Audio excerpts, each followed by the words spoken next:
Welcome back to the channel. Today, we are going to delve into a powerful and transformative topic, the path of inner self, meditation, and how it can help us achieve self-transcendence and benefit others.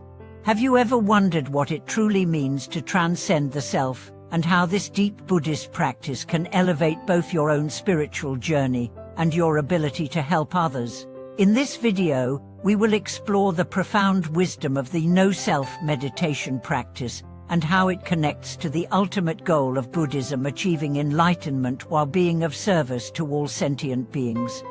The concept of inner self, anatta, is one of the most important and challenging teachings in Buddhism. It teaches us that the self, as we usually think of it, is not permanent or fixed, but rather a collection of constantly changing parts. These parts, our body, thoughts, emotions, and even our sense of identity, are all transient. This teaching invites us to let go of the attachment to the self, which can be a source of suffering, and embrace a broader perspective on life. However, what does it mean to transcend the self? How can this practice of letting go of the ego help us reach a state of enlightenment and contribute to the well-being of others? First, let's clarify what the no-self meditation practice is all about. The practice of no-self is often linked to the meditation practice of insight vipassana or mindfulness meditation. Through these practices, practitioners learn to observe their thoughts, emotions, and bodily sensations without identifying with them or attaching labels to them. The idea is to recognize that all experiences are fleeting and impermanent, and that none of them define the true self. The no-self meditation practice helps us see that our sense of self is a mental construct, and by letting go of this construct, we can experience greater peace and freedom. One of the central benefits of practicing no-self meditation is the cultivation of deep awareness and mindfulness. When we sit in meditation, we begin by observing the body, breath, and mind. By simply noticing the sensations, thoughts, and emotions that arise, we start to understand the impermanence of all phenomena. This awareness helps us see that our sense of self is not a permanent fixture, it is just a collection of temporary experiences. When we recognize this truth, we become less attached to the ego and more present in the moment. Through this practice, we also come to realize that our identity is not limited to our individual experiences. The sense of I that we cling to is often constructed from our past experiences, desires, and expectations. By practicing no-self, we begin to see that this height is not fixed or solid, but is instead a process of constantly changing elements. These elements, our memories, desires, and judgments, are all impermanent. When we let go of our attachment to them, we can experience a deeper sense of freedom and liberation from the cycle of birth and death. However, the ultimate goal of the no-self practice is not merely personal liberation. It is also about helping others transcend their own attachment to the self. Buddhism teaches that all beings are interconnected, and that true enlightenment is not just about individual freedom, but about benefiting others as well. The realization of no-self allows us to experience life from a place of compassion and understanding. When we no longer see ourselves as separate or superior to others, we begin to act with kindness, generosity, and empathy toward all beings. Transcending the self also enables us to develop a profound sense of interdependence. When we understand that our identity is not isolated, but interconnected with others, we naturally begin to live with greater awareness of the needs of those around us. We realize that the suffering of others is our suffering, and that the happiness of others is our happiness. This insight motivates us to act with a genuine desire to alleviate the suffering of others and contribute to their well-being.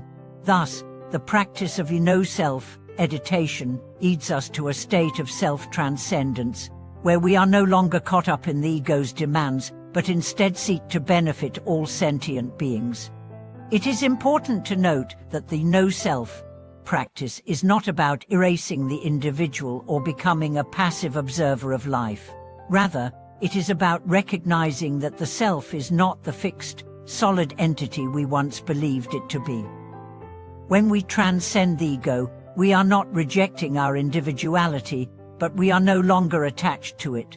We understand that our thoughts, emotions, and experiences are just passing phenomena. The practice of no-self frees us from the need to constantly defend or assert the ego, allowing us to live with more authenticity, compassion, and wisdom. The practice of no-self also helps us develop a profound sense of humility. When we let go of the need to be trite or to prove ourselves, we can approach the world with openness and receptivity.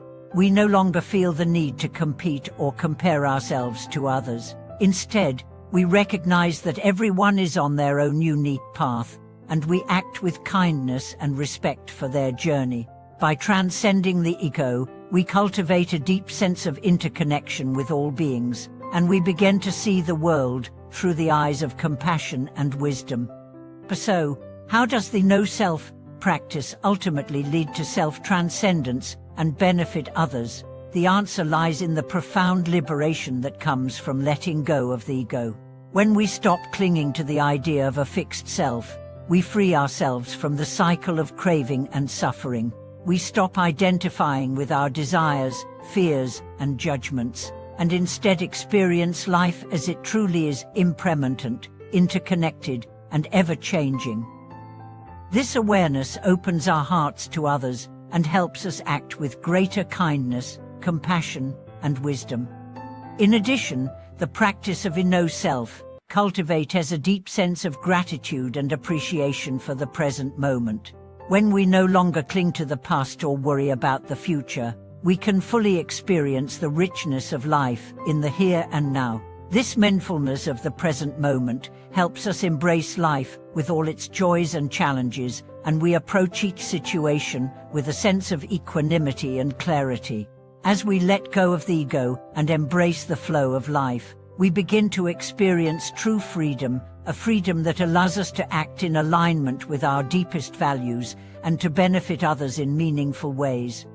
The path of the no-self, meditation, is ultimately a journey of self-discovery and self-transcendence.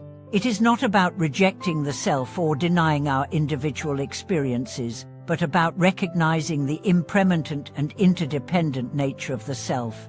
Through the practice of mindfulness and meditation, we can release our attachment to the ego and experience life from a place of compassion, wisdom, and peace. This path leads us to true liberation, not only for ourselves but for all beings. In conclusion, the practice of no-self, meditation, is a powerful tool for self-transcendence and spiritual awakening. By letting go of attachment to the ego, we can experience a deeper sense of freedom and liberation.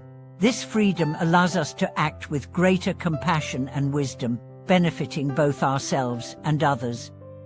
The path of no-self is not about erasing our individuality, but about recognizing the truth of our interconnectedness with all beings and living from a place of authenticity and compassion. Thank you for watching today's video. If you have any thoughts or experiences related to the practice of no-self meditation and how it has helped you transcend the self and benefit others, feel free to share them in the comments below. Don't forget to subscribe, like, and share this video with others who may benefit from these teachings. Together, let's continue our journey of spiritual awakening and self-transcendence. See you in the next video.